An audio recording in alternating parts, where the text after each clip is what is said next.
Assalamualaikum warahmatullahi wabarakatuh. Kembali lagi di channel Lambe Horor. Di kesempatan kali ini saya akan membawakan sebuah kisah. Kisah yang berjudul Jodoh untuk Baong. Di waktu itu, ketika ada perjaka yang meninggal, hal itu akan menjadi masalah.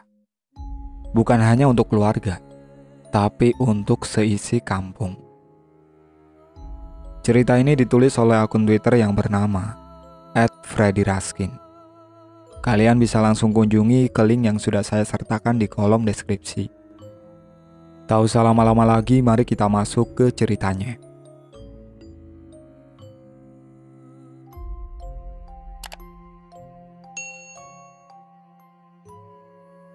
Cerita ini terjadi sekitar pertengahan tahun 98. Waktu itu saya masih kecil. Tapi cerita ini saya rangkai dengan beberapa memori orang yang sudah dewasa saat itu. Lagi-lagi untuk lokasi saya tulis secara fiksi untuk melindungi mereka yang terlibat di cerita ini.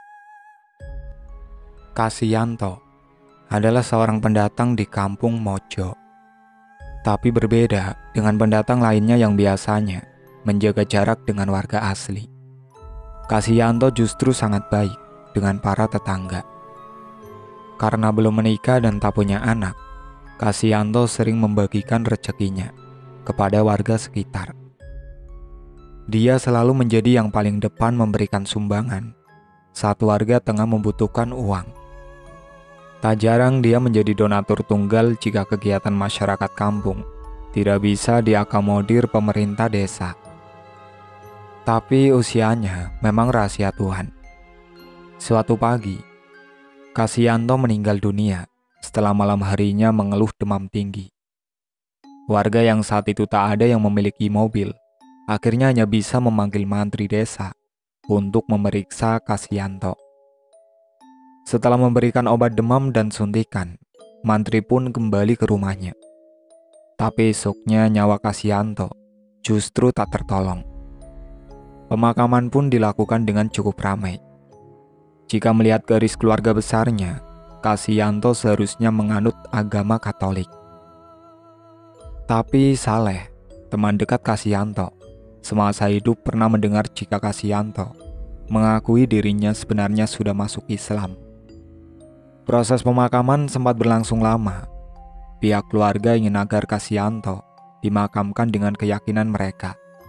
Tapi warga yang selama ini merasa ikut memiliki Kasyanto ingin pria yang meninggal dalam kondisi bujang itu dimakamkan dengan cara Islam, sesuai wasiatnya sebelum meninggal. Salehlah yang saat itu berusaha paling ngotot agar Kasyanto dimakamkan dengan cara Islam. Sampai akhirnya disepakati. Proses pemakaman dilakukan secara Islam, tapi makam Kasyanto akan dikicing, bahkan dipasangi hiasan patung malaikat, seperti makam keluarganya yang lain. Karena alotnya proses negosiasi warga dan keluarga, Kasyanto baru dimakamkan menjelang maghrib. Selepas memakamkan, warga pun kembali ke rumahnya masing-masing. Masalah sempat kembali muncul ketika warga ingin mengajikan Kasyanto. Sesuai kebiasaan di kampung Mojo, mereka yang meninggal akan dingajikan selama 7 malam. Tapi karena pihak keluarga tak ada yang mau, warga pun bingung. Saat itu warga yang tinggal di kampung Mojo sebagian berada di bawah garis kemiskinan. Akhirnya Saleh pun mengusulkan untuk selamatan 1 malam saja. Setidaknya Kasyanto sudah didoakan. Sudah, pakai kas masjid aja, kan bisa digunakan, kata Saleh kepada warga. Ya udah, kasihan Om Kasyanto, keluarganya nggak mungkin mengajikan, jawab Matori yang saat itu menjadi ketua RT. Akhirnya dengan kesepakatan warga, pengajian digelar dalam 1 malam saja. Ada banyak warga yang datang, terutama mereka yang mengenal Kasyanto sebagai orang baik. Tapi ternyata kematian Kasyanto yang sebenarnya normal-normal saja malam itu tiba-tiba seolah membangkitkan mitos yang selama ini muncul di kampung Mojo. Sekitar jam 10 malam, kampung sudah sangat sepi. Semua orang sudah terlelap. Hanya tersisa beberapa pria dewasa yang kebetulan tengah jaga ronda, termasuk Saleh. Entah dari mana asalnya, angin malam itu terasa lebih kencang dan lebih dingin dari biasanya. Saleh merasa seolah ada yang tidak beres di kampungnya malam itu. Malam itu, Saleh meronda berdua dengan Nur Hadi. Awalnya mereka mengabaikan tanda-tanda alam malam itu. Tapi saat malam semakin larut, suasana semakin tak nyaman. "Nur, ayo keliling. Siapa tahu ada orang sedang belajar ilmu gaib. Hawanya tidak enak," kata Saleh mengajak Nur Hadi. Berbekal sarung yang di leher untuk melawan dingin, keduanya mulai keliling kampung. Hampir tidak ada rumah yang menyalakan lampu di kampung. Hanya 1-2 rumah warga yang ekonominya agak baik yang menyalakan lampu rumah. Akhirnya keduanya pun melewati jalan yang berbatasan dengan pemakaman keluarga. Di pemakaman inilah Kasyanto dimakamkan. Sekitar 50 meter dari pemakaman, tiba-tiba ada sekelebat bayangan yang berlari dalam kegelapan. Arahnya menuju area pemakaman. Saleh dan Nur Hadi terkejut. Meski bukan penakut, kedua orang itu merasa harus sigap, karena pada waktu-waktu tertentu, kampung itu kerap didatangi harimau. Apalagi jika gunung yang berada tak jauh dari kampung itu sedang terbakar. "Kamu lihat, Nur?" tanya Saleh. Nur Hadi mengangguk sambil memicingkan mata. Mereka tak berusaha mengejar apa yang mereka lihat. Nur dan Saleh tetap berusaha berjalan, mengikuti jalur ronda mereka. Baru beberapa langkah berjalan, tiba-tiba ada suara gemeresak daun yang kencang. Kali ini suara itu terdengar seolah memanjat pohon durian besar. Pohon itu sendiri ada di perbatasan area pemakaman dan perkampungan. Tingginya sekitar 15 meter, dengan daun yang cukup lebat. Nur Hadi dan Saleh langsung mengalihkan pandangan ke puncak pohon. Ternyata di sana tampak sebuah wajah manusia, namun berukuran besar. Sosok itu lalu melolong. Lolongannya kencang dan panjang, mirip lolongan serigala, tapi lebih besar. Di tengah lolongan, angin berembus semakin kencang.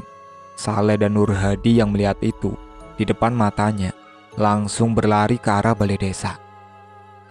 Sepanjang langkah mereka berlari, suara lolongan seolah terus mengikuti.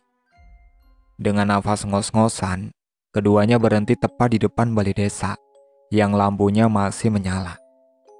Di sana keduanya bertemu dengan 2 orang lainnya, yaitu Saini dan Sarif, yang juga sedang jaga ronda malam itu. Setelah diminumi air putih, Saleh dan Nur Hadi bercerita kepada Saini dan Sarif tentang apa yang baru mereka lihat.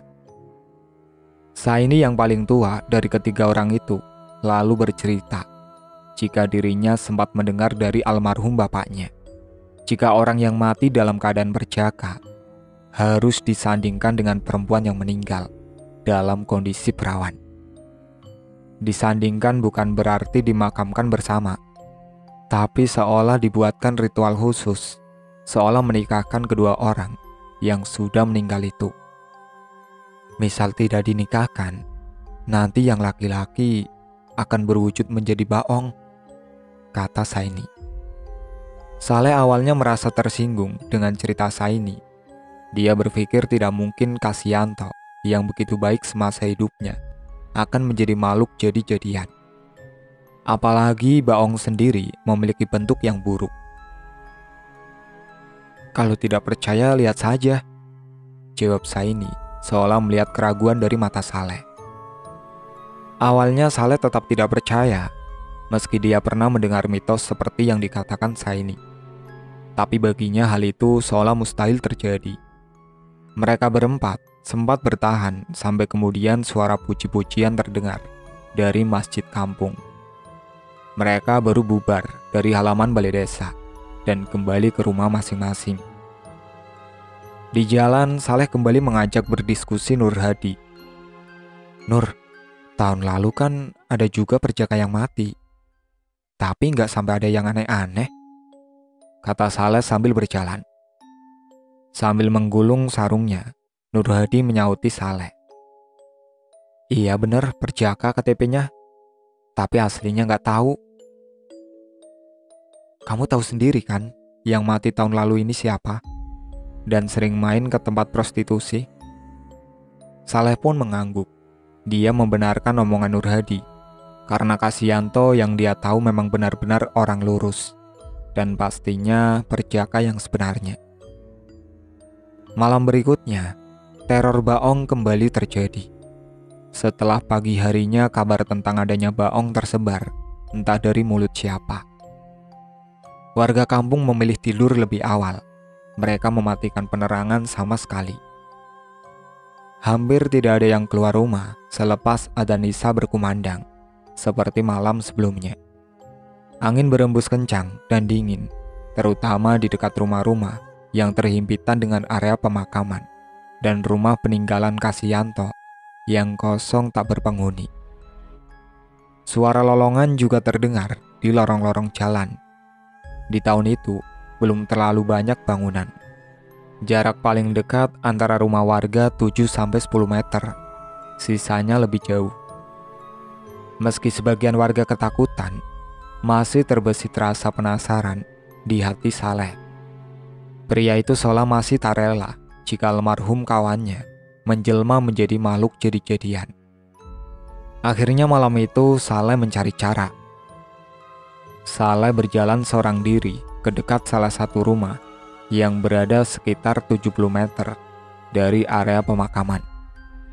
Di dekat rumah, ada selokan kering bisa dimasuki Saleh.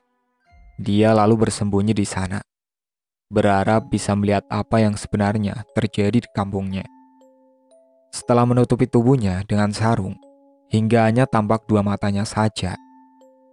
Setengah tubuhnya berada di dalam selokan, dan setengah lainnya bersandar di dinding jalan. Sambil menunggu makhluk yang disebut jelmaan Kasyanto lewat, waktu terus berjalan, tapi Saleh tidak melihat tanda-tanda seperti malam sebelumnya. Angin mendadak memelan dan seolah menghilang. Saleh tetap berusaha bertahan di tengah rasa kantuk yang mulai datang menyerang. Tapi, menjelang tengah malam, Saleh tiba-tiba merasakan angin yang kembali berembus kencang. Kali ini, disertai dengan aroma bunga flamboyan basah.